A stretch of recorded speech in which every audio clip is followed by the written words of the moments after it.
Hello YouTube, Sam here from youtube.com/onlivegamer for the new Boston, and in this tutorial we're going to be talking about a major logical error that was in the previous tutorial. Now if you remember, for the enemy it's going to access current enemy.attacks at the index of current enemy.attack num. Now you can see for each one of the enemies we have different attack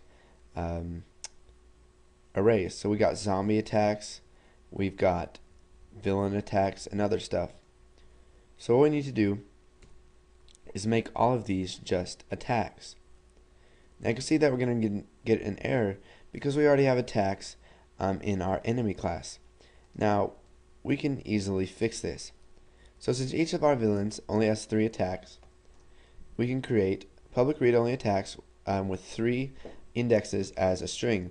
And now for each one of those indexes we're going to have to add an attack. So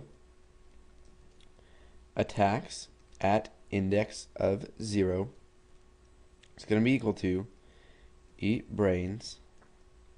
I don't know how I didn't notice this in the last tutorial. I guess I didn't really look at the log very closely when we were testing it. So then we'll set this one to claw. Then we'll do attacks 2 is going to equal throw up.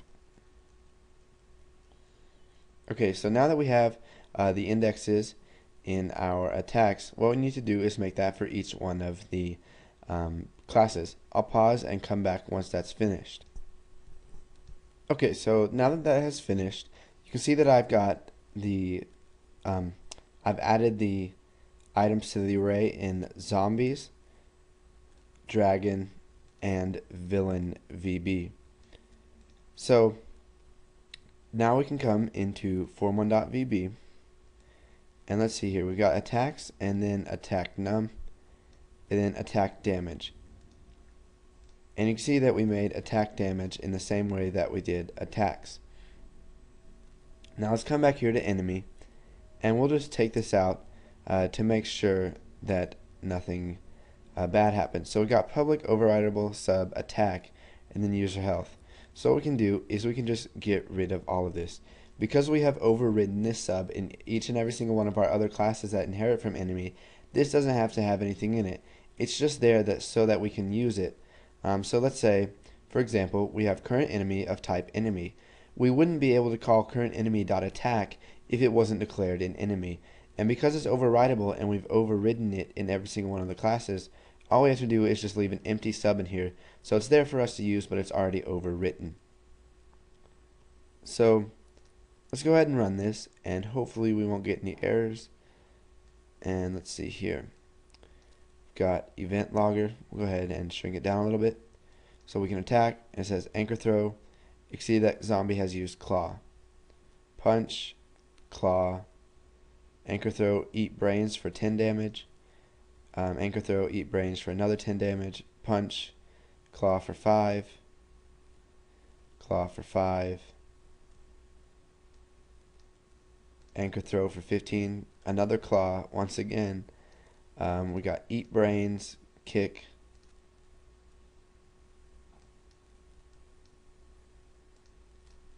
And you can see that Popeye has 1.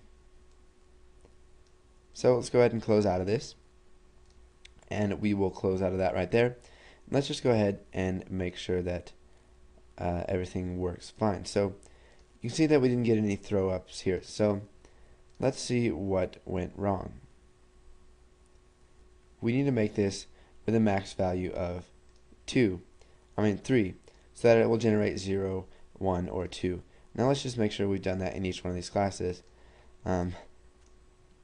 Surprised I never found that error.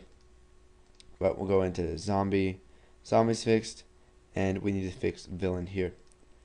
So apparently the whole time it hasn't been ever going to case 2. So now that we've got all that sorted out, let's go into form 1.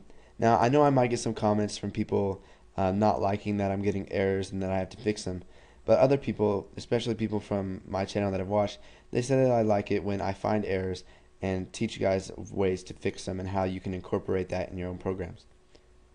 Okay, so when the enemy attacks, if Popeye is lost, let's go ahead and add that to the log. So